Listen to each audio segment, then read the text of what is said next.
Bienvenidos al podcast Hábitos de Lectura con Lector Runner. Los lectores no nacen, se hacen, así que prepárate para descubrir claves, estrategias y herramientas que te ayudarán a construir y fortalecer tu hábito lector. Hola, soy Adriana Vieira Lara, entrenadora de lectores, mediadora de lectura y gestora cultural. Hoy es día de bitácora de una lectora ecléctica. En esta sección te comparto mis recomendados, que son variados, heterogéneos, mixtos, mestizos. Hoy traigo unos recomendados que estoy segura de que a muchos de ustedes los van a conquistar. El primer libro del que quiero hablarte en este episodio es de Santiago Posteguillo, escritor español, y se llama Roma soy yo. La verdadera historia de Julio César. Este es un libro al que yo llegué porque me llama mucho la atención la figura de Julio César.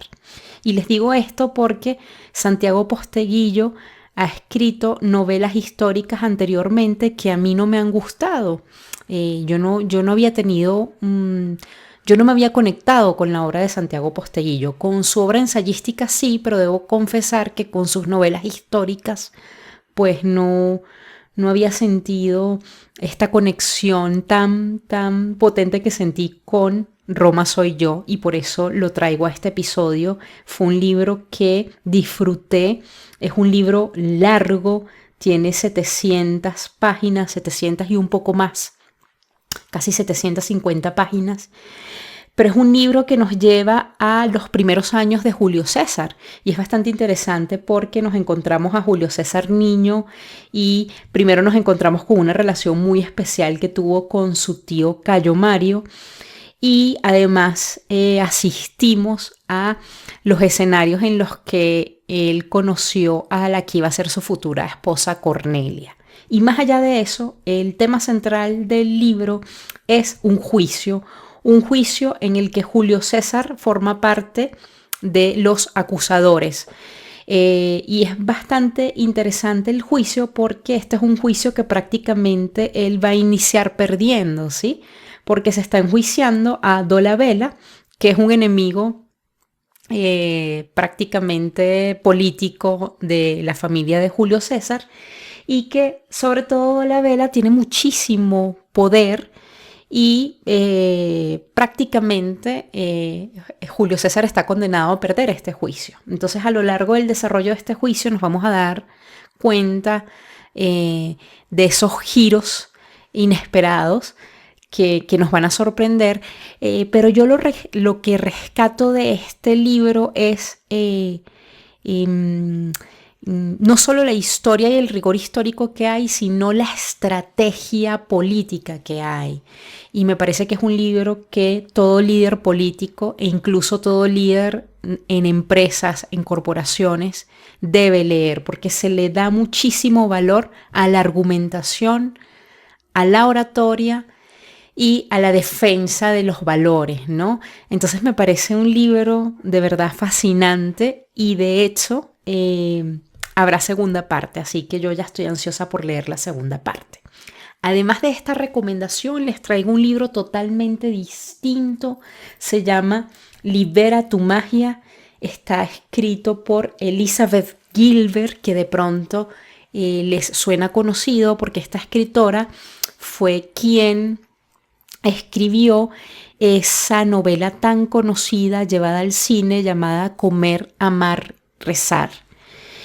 En este libro ella va a abordar el tema de la creatividad y lo hace desde un punto de vista bastante humano.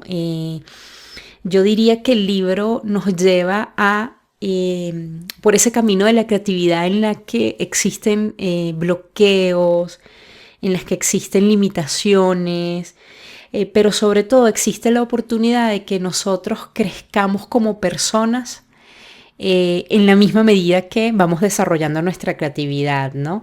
Entonces, es un libro bastante interesante porque ella de alguna manera se desnuda y nos muestra su camino, el camino que ella tuvo que transitar para convertirse en escritora. Y sobre todo, creo que ella nos invita a hacernos esa típica pregunta que nos ronda por allí, que es ¿qué harías incluso si supieras que es muy posible que fracases? Y eso es bastante interesante, ¿no? Especialmente cuando a veces afrontamos momentos de nuestra vida en las que renunciamos a nuestra esencia, ¿no?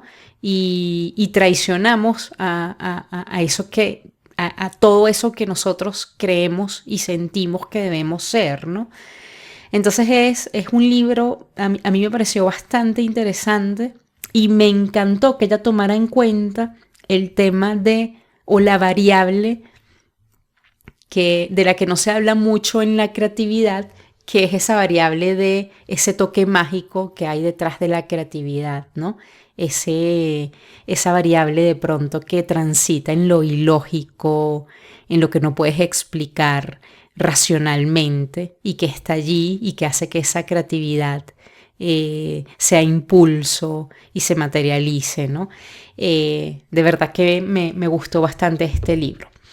Y finalmente deseo cerrar con un libro que yo degusté con lentitud, lo disfruté, lo leía de a poquito, y son los diarios de Stefan Zweig.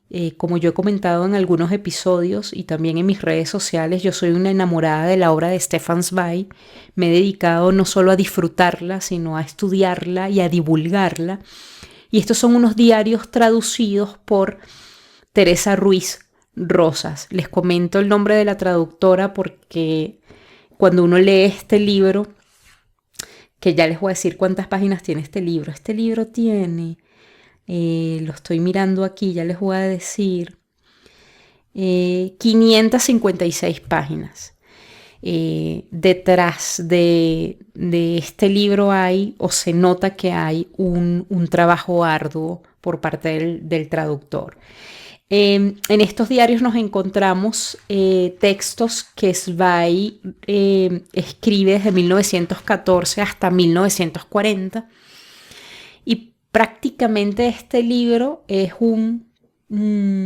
podemos decir como un documento histórico del siglo XX, porque Zweig ahí nos va a comentar de una manera muy íntima, tal cual con ese tono característico de los diarios, su pesar cuando explota la Primera Guerra Mundial, su pesar cuando empezó a ver que se iba a repetir esa guerra y explota la Segunda Guerra Mundial.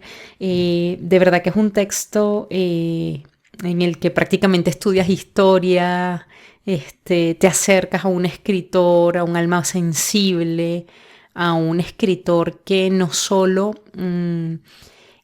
construyó su propia obra, sino que ayudó a intelectuales de la época a construir sus obras. De hecho, era un hombre que animaba muchísimo a otros escritores a que publicaran, a que escribieran.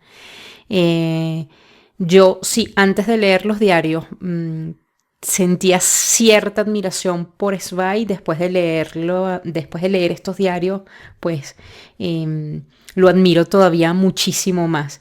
Y creo que detrás de su figura como escritor, más allá de esa figura como escritor, creo que fue un impulsor de la cultura y de la literatura de la época. De verdad que si te gusta Zweig, si conoces su obra, creo que podrías disfrutar de los diarios. Si no conoces concretamente a Stefan Zweig, yo te recomendaría que te propusieras leer diarios de otros escritores, porque cuando tú lees diarios, de alguna manera tienes la oportunidad de adentrarte en el corazón de ese escritor y te vas a llevar sorpresas, porque los diarios generalmente gozan de una ingenuidad, de una transparencia que no suele haber en la obra literaria del escritor, ¿no? Aquí ellos están como desnudos, porque escriben de pronto sin saber que eso va a ser leído por otros, ¿no?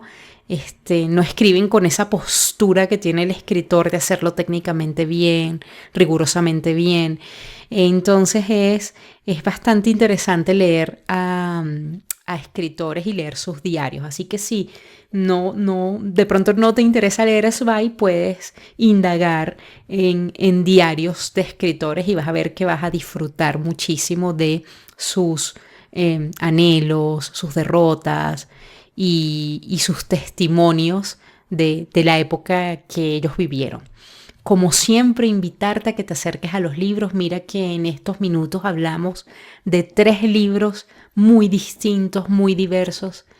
Animarte a que no te dejes intimidar por ese universo de libros, que sepas que ahí hay un libro que está esperando para seducirte, para hablarte, para responder a tus intereses, para alentarte, y tú debes convertirte en el buscador de ese libro. Así que animarte a hacerlo, animarte a dejarte seducir por ese libro, ¿sí? Como siempre, les deseo muchísimo bienestar, muchísimas lecturas que los sanen, y seguro nos vemos en una próxima oportunidad.